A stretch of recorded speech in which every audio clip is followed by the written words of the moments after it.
Hello ପିଲାମାନେ, କେମିତି ଅଛନ୍ତି? ଆଜି ଆମେ ଆମ ଶରୀରର ଅଙ୍ଗ ପ୍ରତ୍ୟଙ୍ଗ ସବୁ ଜାଣିବା। ଏଇଟା କ'ଣ କିଏ କହିପାରିବେ? ଏଇଟା ହେଲା ମୁଣ୍ଡ। ମୁଣ୍ଡର ଇଂଲିଶ ହେଡ୍। ଏଇଟା ହେଲା ଚୁଟି। ଚୁଟିର ଇଂଲିଶ ହେଲା ହେୟାର। ଏଇଟା ହେଲା ଆମର ଆଖି। ଆଖିର ଇଂଲିଶ ହେଲା ଆଇଜ୍। ଏଇଟା ହେଲା ଆମର ଭ୍ରୁଲତା। ଭ୍ରୁଲତା ଇଂଲିଶ ହେଲା ଆଇବ୍ରୋ। ଏଇଟା ହେଲା ଆମର ନାକ।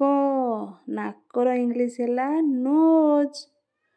ଏଇଟା କିଏ କହିପାରିବ? ଏଇଟା ହେଲା କାନ।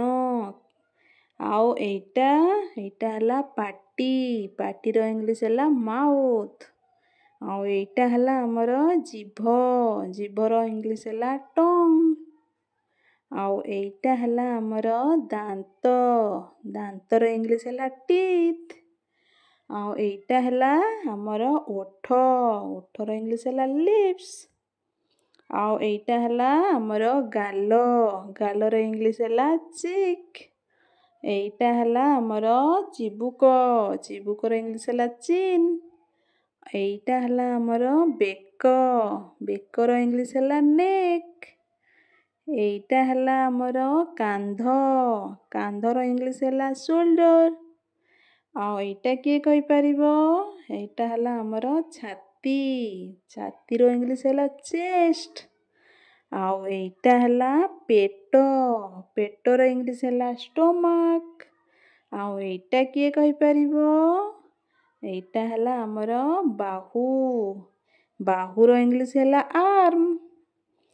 ଏଇଟା ହେଲା ଆମର ହାତ। ହାତର ଇଂଲିଶ ହେଲା ହ୍ୟାଣ୍ଡ। ଏଇଟା କିଏ କହିପାରିବ? ଏଇଟା ହେଲା ଆମର ଆଙ୍ଗୁଠି। ଆଙ୍ଗୁଠିର ଇଂଲିଶ ହେଲା ଫିଙ୍ଗର। ଆଉ ଏଇଟା କିଏ କହିପାରିବ? ଏଇଟା ହେଲା ଗୋଡ଼। ଗୋଡ଼ର ଇଂଲିଶ ହେଲା ଲେଗ୍। ଆଉ ତାପରେ ଏଇଟା ହେଲା ଆମର ଆଣ୍ଠୁ। ଆଣ୍ଠୁର ଇଂଲିଶ ହେଲା ନିଜ୍। ଆଉ ଏଇଟା କ'ଣ?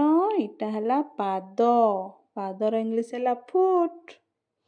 ଆଉ ଏସବୁ କୁହନ୍ତୁ।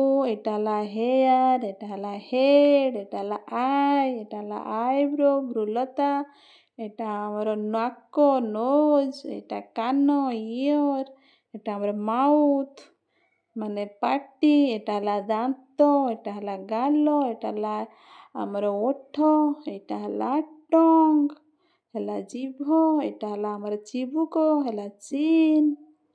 ଠିକ୍ ଅଛି। ତାପରେ ତଳ ଅଙ୍ଗ ଗୁଡ଼ା ଦେଖିବା। ଏଇଟା ହେଲା ନେକ୍, ହେଲା ବେକ, କାନ୍ଧ ହେଲା ସୋଲ୍ଡର, ଛାତି ହେଲା ଚେଷ୍ଟ, ପେଟ ହେଲା ଷ୍ଟୋମାକ୍, ବାହୁ ହେଲା ଆର୍ମ, ହାତ ହେଲା ହ୍ୟାଣ୍ଡ, ଆଙ୍ଗୁଠି ହେଲା ଫିଙ୍ଗର, ଆଉ ଗୋଡ଼ ହେଲା ଲେଗ୍, ଆଣ୍ଠୁ ହେଲା ନି।